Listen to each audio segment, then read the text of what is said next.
दोस्तों, प्रस्तुत है बिहार बोर्ड मैट्रिक परीक्षा के लिए हिंदी का सेट 2। चैप्टर का नाम है विष के दांत।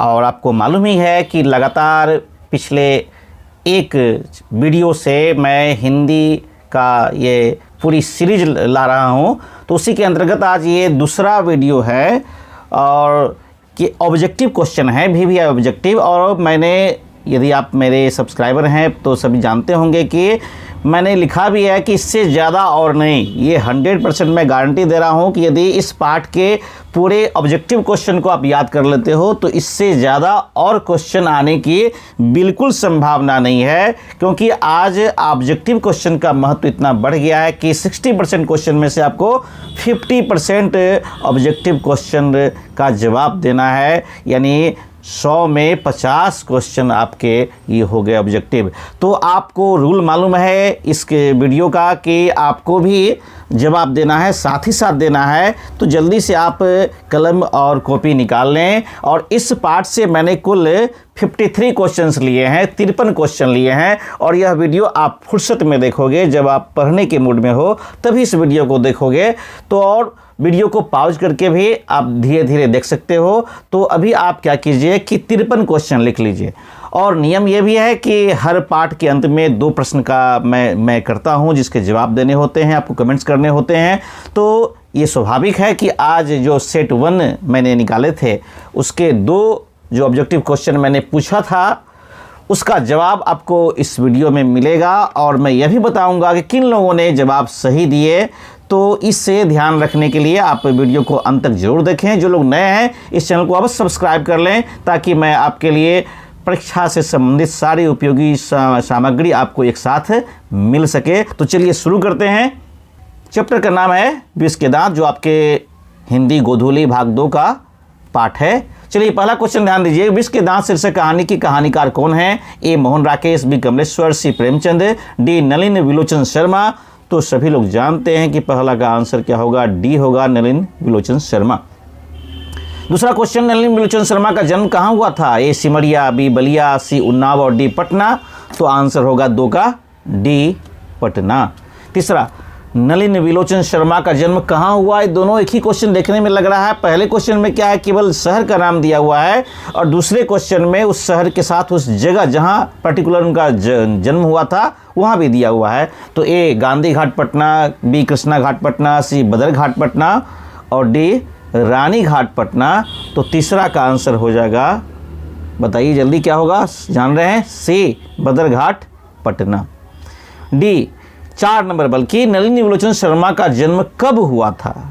कहाँ हुआ था तो हो गया, अब कब हुआ था? ए 18 फरवरी 1916, बी 2 फरवरी 1907, सी 22 अप्रैल 1925 और डी 10 अक्टूबर 1912। तो इसका आंसर क्या होगा? ए 18 फरवरी 1916। 5, नलिन विलोचन शर्मा के पिताजी का क्या नाम था? पंडित, ए में है राम अवतार शर्मा, बी पंडित कृष्णा अवतार शर्मा, सी पंडित मृत्युंजय शर्मा और डी पंडित दशा अवतार शर्मा। बिल्कुल मिलता जुलता नाम सब है। तो 5 का आंसर क्या होगा? 5 का आंसर होगा ए पंडित रामावतार शर्मा। चूँकि मैं ज़्यादा समय नहीं ले रहा हूँ, चूँकि वीडियो लंबा हो जाएगा, आप वीडियो को पॉज करके देख सकते हो। सी, छठा क्वेश्चन, नलिनी विलोचन शर्मा की माताजी का क्या नाम था? ए पद्मावती शर्मा, बी कलावती शर्मा, सी रत्नावती शर्मा, डी रत्नावली शर्मा। तो हालांकि थोड़ी मिसप्रिंटिंग हो गई है डी में, रत्नावली की जगह पर दोनों सी और डी एक ही जैसा लग रहा है। तो सॉरी, इसके लिए छठा का आंसर हो जाएगा सी रत्नावती शर्मा। 7वां क्वेश्चन है, लड़कियां तो पांचों बड़ी सुशील हैं, 5 ठहरी और सो भी लड़कियां तहजीब और तमीज़ की तो जीती जागती मूर्त ही हैं। उपर्युक्त गद्यांश किस पाठ का है? ए नाखून क्यों बढ़ते हैं, बी नौबत खाने में इबादत, सी विष के दांत और डी परंपरा का मूल्यांकन। तो बिल्कुल आप जो पढ़ रहे हैं अभी, ऊपर लिखा भी है चैप्टर का नाम, सी हो जाएगा विष के दांत, सी। 8वां क्वेश्चन की ओर चलें। मदन किसका बेटा है? ए सेन साहब का, बी गिरधर लाल का, सी शोफर का, डी अखबार नवीस का। तो 8वां क्वेश्चन बी गिरधर लाल का बेटा। 9वां, खोखा के 2 दांत किसने तोड़ डाले? ए काशू, बी मदन, सी गिरधर लाल, डी सेन साहब। अब सेन साहब क्यों तोड़ेंगे भाई? तो 9वां का आंसर क्या हो जाएगा? बी मदन। 10वां, सेन साहब की कितनी लड़कियां थीं? A 2, B 3, C 4 और D 5। तो 10वां का आंसर हो जाएगा D 5। 11वां, सेन साहब अपने बेटे खोखा को क्या बनाना चाहते थे? 11 का A डॉक्टर, B खिलाड़ी, C बिजनेसमैन इंजीनियर और D पत्रकार। तो यही क्वेश्चन सेट ए में पूछा गया था आपको, जिसके जवाब देने थे, बहुत लोगों ने जवाब दिए भी। तो अभी तो इसका आंसर हो गया 11 का C बिजनेसमैन इंजीनियर। 12वां क्वेश्चन है कि सेन साहब की नई मोटर कार की पिछली बत्ती का लाल शीशा किसने चकनाचूर किया था? 12 का A Madan, B kasu, C chauffeur, D इनमें से कोई नहीं। तो बताइए 12 का आंसर क्या हो जाएगा? B हो जाएगा, बिल्कुल सही, कासू ने। 13, गिरधर लाल सेन साहब की फैक्ट्री में क्या था? A किरानी, B ड्राइवर, C अकाउंटेंट और D इनमें से कोई नहीं। तो क्या था? गिरधर लाल क्या था? बिल्कुल सही आपने पहचाना, 13 का आंसर A किरानी। 14, महल और झोपड़ी वालों की लड़ाई में अक्सर महल वाले ही जीतते हैं। इस गद्यांश के लेखक कौन है? A Mahatma Gandhi, B Amarkant, C Nalini Vilochan Sharma और D अशोक वाजपेयी। तो कौन होंगे? C होंगे नलिनी विलोचन शर्मा। बैकग्राउंड में आप कुछ आवाज़ें भी सुन रहे होंगे, दरअसल इसी के कारण जो है वीडियो आने में देर चला था। शादी विवाह का मौसम है और बहुत रोज़ जो है इतना तेज संगीत बजते रहता है। फिर आज भी थोड़ी संगीत की चर्चा हो रही है। चलिए कोई बात नहीं, 15 का अपने काम पर ध्यान दीजिए। विष के दांत कहानी किस वर्ग के अनेक अंतर्विरोधों को उजागर करती है? 15 का A उच्च वर्ग, B मध्य वर्ग, C निम्न वर्ग और D शोषित वर्ग। तो इसका आंसर हो जाएगा B मध्य वर्ग। 16वां क्वेश्चन की ओर चले तो खोखा के पिता हैं कौन? A Girdhar Lal, B Sen साहब, C पत्रकार और D अखबार नवीस। तो 16 का आंसर क्या हो जाएगा? B। खोखा के पिता कौन है? B सेन साहब। 17, गिरधर लाल का बेटा है A खोखा, B kasu, C Madan, D आलू। आलू कुछ अजीब नाम लग रहा है, खैर कोई बात नहीं। 17 का आंसर हो जाएगा C मदन। 18, खोखा जीवन के नियमों का अपवाद था और यह स्वाभाविक नहीं था कि वह घर के नियमों का भी अपवाद हो। यह गद्यांश किस पाठ का है? A विष के दांत, B शिक्षा और संस्कृति, C बहादुर, D मछली। असहाय आपने सही टिक लगा लिया होगा, बिल्कुल सही, 18 का A। 19, हिंदी कहानी में प्रपद्यवाद के प्रवर्तक कौन हैं?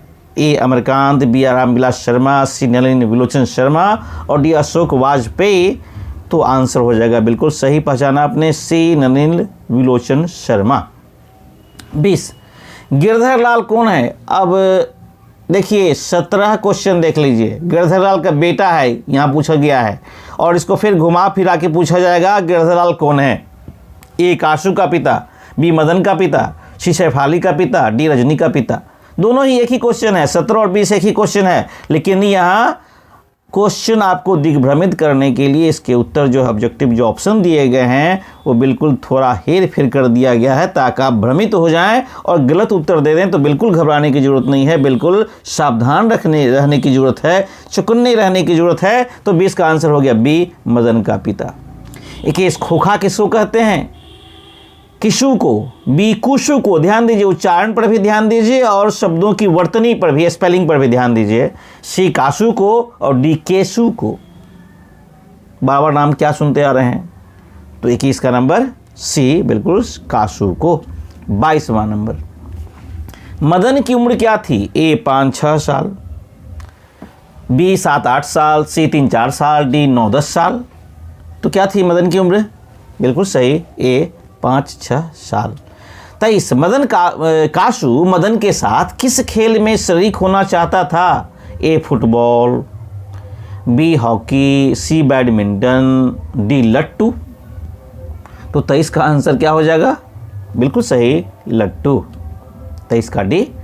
24, मदन ने कासू के कितने दांत तोड़ डाले? ये लीजिए, A 3, B 1, C 2, D 4। कितने दांत तोड़ डाले थे? बिल्कुल सही, 2 दांत तोड़ डाले थे, यानी C ऑप्शन सही है। 25, गिरधर लाल किसकी फैक्ट्री में किरानी था? A मुखर्जी साहब की फैक्ट्री में, B सिंह साहब की फैक्ट्री में, C पत्रकार महोदय की फैक्ट्री में, D सेन साहब की फैक्ट्री में। 25 का आंसर बोलिए, बिल्कुल सही है, D सेन साहब की फैक्ट्री में। 26 सेन साहब किसके व्यंग से ऐंठ कर रह गए?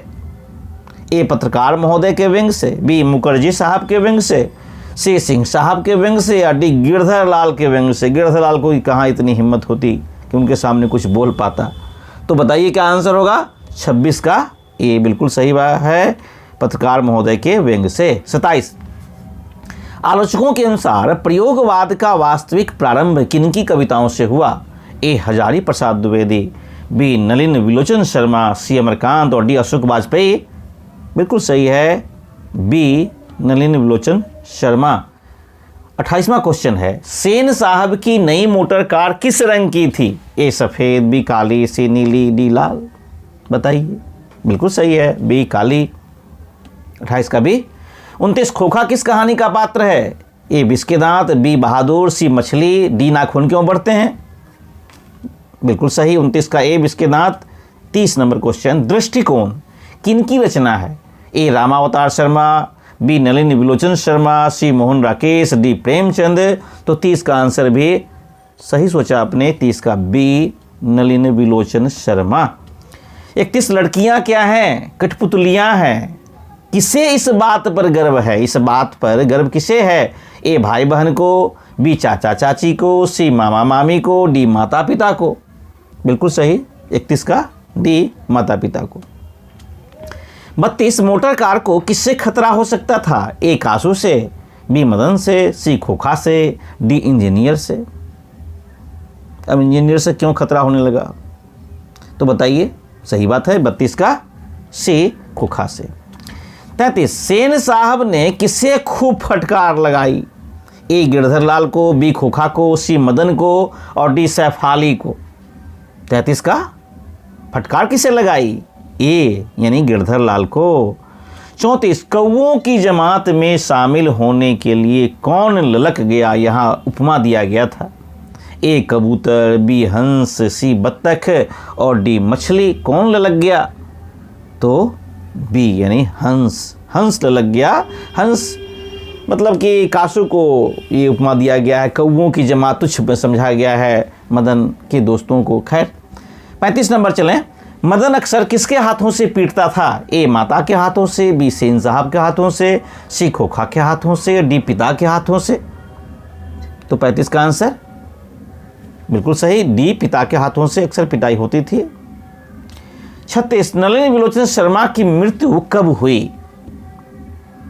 ए 12 सितंबर 1961, बी 14 सितंबर 1961, 16 सितंबर 1961, 18 सितंबर 1961। ये तो तय हो गया कि सितंबर 1961 ही होगा, लेकिन डेट बदला हुआ है। तो बताइए क्या होगा? 36 का हाँ ए 12 सितंबर 1961। 37 नंबर विष के दांत किस प्रकार की कहानी है? ए सामाजिक, बी ऐतिहासिक, सी मनोवैज्ञानिक या डी धार्मिक। बताइए कौन सी कहानी है? मनोवैज्ञानिक कहानी है, यानी 37 का सी। 38 किसके अनुसार सेनों ने सिद्धांतों को भी बदल दिया था? ए बेटियों के अनुसार, बी खोखा के अनुसार, सी मदन के अनुसार, डी गिरधर के अनुसार। अब बेटी के अनुसार क्यों बदलने लगे और मदन के अनुसार और गिरधर के अनुसार क्यों बदलने लगे? खोखा उनका बड़ा प्रिय था।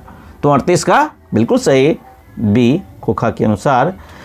39 नंबर है, ऐसे ही लड़की आगे चलकर गुंडे चोर डाकू बनते हैं। यह पंक्ति इस कहानी किस पात्र ने कही? ए गिरधर, बी सेन साहब की धर्मपत्नी या सी सेन साहब और डी शोफर। तो किसने कही? 39 का बिल्कुल सही, सी सेन साहब ने कही। 40 विष के दांत कहानी का नायक कौन है? ए मदन, बी कासू, सी सेन साहब, डी गिरधर। नायक बिल्कुल सही पहचाना, कासू। यदि अब ये समझ लीजिए कासू की जगह पर खोखा रहता है यहाँ पर, तो वो भी चलता है यहाँ पर, ठीक है। तो दोनों एक ही नाम है, कासू खोखा सब एक ही नाम है, ठीक है, भ्रमित होने की जरूरत नहीं है। 41 नंबर है, खोखा खोखी। ये किस भाषा का शब्द है? आपने सुना है विभिन्न भाषा में लड़का लड़की को के लिए अलग अलग शब्द आते हैं, जैसे पंजाबी में मुंडा मुंडी बोलते हैं। चलिए, तो यहाँ खोखा खोखी की बात हो रही है, किस भाषा का शब्द है? ए तमिल का, बी भोजपुरी का, सी बांग्ला का और हिंदी का। 41 का नंबर जल्दी बताएं। हाँ बिल्कुल सही है, सी बांग्ला का है ये। चलिए 42 नंबर क्वेश्चन, नलिन विलोचन शर्मा पटना विश्वविद्यालय के हिंदी विभाग के अध्यक्ष कब बने? देखिए नलिनी विलोचन शर्मा के बारे में, उनके स्वयं की जीवनी के बारे में ज़्यादातर क्वेश्चन पूछे जाएंगे, क्योंकि ये पटना बिहार के रहने वाले थे, तो स्वाभाविक है कि ज़्यादा प्रश्न बनता है इन पर। तो 42 का आंसर है ए, बल्कि ऑप्शन है कि सन 1958 ईस्वी में, बी सन 1957 ईस्वी में, सी सन 1963 ईस्वी में और डी सन 1959 ईस्वी में। तो 42 का आंसर डी सही है, 1959 ईस्वी में। 43 सोफर शब्द का अर्थ क्या है? बराबर सुने हैं, सोफर ने कहा, सोफर ने ये कुछ। तो ए सभ्यता, बी संबंध, सी निर्ममता या डी ड्राइवर? समझ गए होंगे, बिल्कुल सही है, डी ड्राइवर। 44 नलिनी विलोचन शर्मा ने एमए किस विश्वविद्यालय से किया? Master of arts. A Ranchi विश्वविद्यालय, बी पटना विश्वविद्यालय, सी मगध विश्वविद्यालय, डी दिल्ली विश्वविद्यालय। स्वाभाविक है, कहाँ के रहने वाले थे, याद रखेंगे तो आपको याद होगा। 44 का बी पटना विश्वविद्यालय से ही उन्होंने किया। 45 नलिनी विलोचन शर्मा आलोचनाओं में किस शैली को अपनाते थे? ए पुरातन शैली, बी आधुनिक शैली, सी काव्य शैली और डी इनमें से कोई नहीं। तो क्या होना चाहिए 45 का? बी आधुनिक शैली को अपनाते थे। 46 सेन साहब की मोटर कार थी, क्या थी? इन कौन सी मोटर कार थी उनकी? स्ट्रीमल एंड, बी मारुति 800, सी इंडिका स्ट्रीमल, डी डिजायर मोटर कार। क्या कौन सी मोटर कार थी उनकी? 46 का बिल्कुल सही, ए स्ट्रीमल एंड। 47 सेन साहब की पुत्रियों में से एक थी, इन उनकी 5 पुत्रियां थी और एक का नाम दिया गया है उस पाठ में भी। तो आरती, बी भारती, सी गायत्री, डी बंटी। तो 47 का आंसर एक आया है नाम, ए आरती। 48 लोग सेन साहब को उनके बच्चे के लिए कौन सा विद्यालय उपयुक्त बताते थे? लोग कहते थे कि आपके बच्चे के लिए विद्यालय ठीक रहेगा। ए संत जोसेफ, बी किंडरगार्टन स्कूल, सी संत जॉन, डी लोयला स्कूल। 48 का आंसर बिल्कुल सही, B kindergarten school. 49 number question, Nalini Vilochan Sharma की स्कूल की पढ़ाई कहाँ हुई? ए मिलर स्कूल में, बी जीडी पाटलिपुत्र विद्यालय में, सी पटना हाई स्कूल में, डी पटना कॉलेजिएट स्कूल में। तो कॉलेजिएट शब्द से ये भ्रमित नहीं हो जाएगा कि ये कॉलेज हो गया, बल्कि वो स्कूल है और सौभाग्य से मैंने भी उस विद्यालय में अध्ययन किया है। तो 49 का आंसर क्या हो गया? डी हो गया, पटना कॉलेजिएट स्कूल में। 50वां क्वेश्चन है कि विश्व के दांत कहानी ली गई है, कहाँ से? ए संत परंपरा और साहित्य से, बी विश्व के दांत तथा अन्य कहानियां संग्रह से, सी साहित्य का इतिहास दर्शन से या डी ग्रंथावली से। तो मिलता जुलता नाम भी है और सही भी है, तो आंसर हो गया बी विश्व के दांत तथा अन्य कहानियां संग्रह से। 51 नंबर की ओर चलें। खोखा को ट्रेनिंग देने के लिए घर पर कौन आता था? ए लोहार, बी पेंटर, सी दर्जी और डी बढ़ई। बताइए कौन आता था ट्रेनिंग देने के लिए? तो बढ़ई आता था, यानी डी। 51 का डी। 52 मदन किससे उलझ रहा था? ए सोफर से उलझ रहा था या सेन साहब से, सी कासू से, मिस्टर सिंह से। तो 52 का आंसर हो गया बिल्कुल सही, ए सोफर।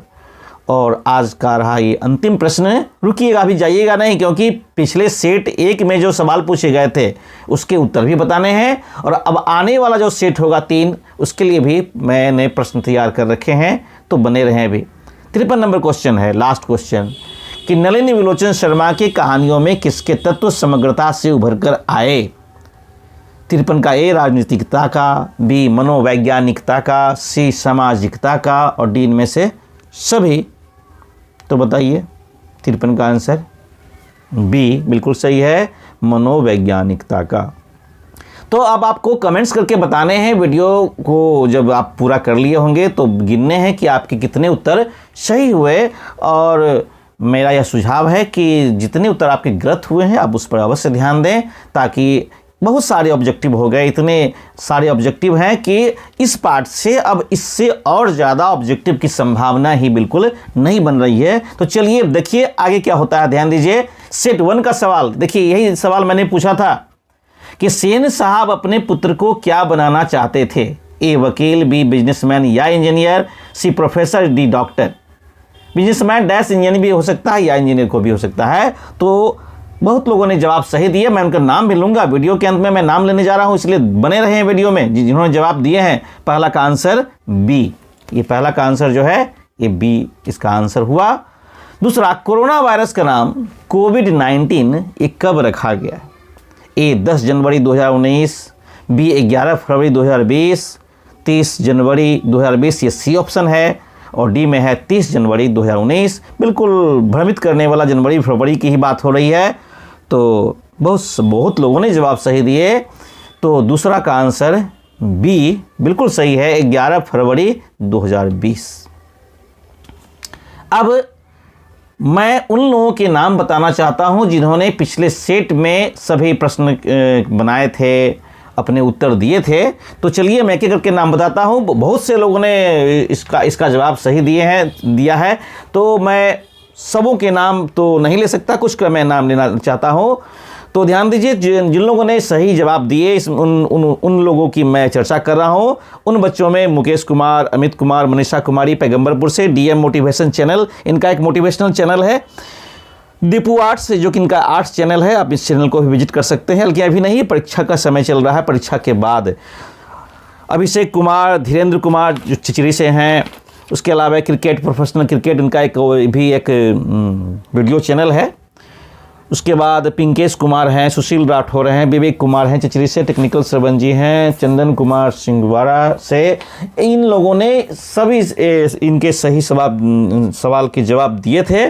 तो ये रहे, आप भी चाहते हैं कि आप अपने कितने आपके सवाल सही हुए, तो आप वीडियो के कमेंट्स में आप कमेंट बॉक्स में लिख करके आप बता सकते हैं कि इस सेट में यानी 2 सेट में आपके कितने सही जवाब थे, या कुछ सुझाव देना चाहते हैं तो आप अवश्य लिखेंगे। चलिए आज का सवाल ध्यान दीजिए, आज का सवाल क्या है, नोट कीजिए आज का सवाल। नंबर 1, प्लेटो का संबंध किस देश से है? जो आने वाला आपका चैप्टर है, वो चैप्टर क्या है आपको मालूम होगा, भारत से हम क्या सीखें। उसी का एक सवाल है कि प्लेटो का संबंध किस देश से है। ऑप्शन नोट कीजिए, ए इटली से, बी स्पेन से, सी भारत से, और डी यूनान से। और नंबर 2, जैसा कि मैंने कहा भी था कि मैं जीके क्वेश्चन पूछूंगा जो आजकल समसामयिक है, कि कोरोना वायरस का नाम कोरोना क्यों पड़ा? ए क्रोन लाइक प्रोजेक्शन के कारण, बी लीफ लाइक प्रोजेक्शन के कारण, सी ईंटों की उनकी सतह संरचना के कारण, और डी कोरोना नामक फल के समान दिखने के कारण।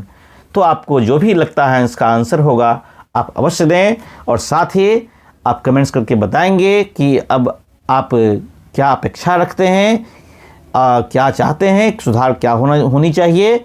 आपके सभी तमाम सुझावों का मैं स्वागत करूंगा। तो आप इस वीडियो को फुर्सत में देखते हुए और सवाल का जवाब दें। अगले वीडियो मैं जल्द ही बनाऊंगा, और वीडियो देखने के लिए धन्यवाद।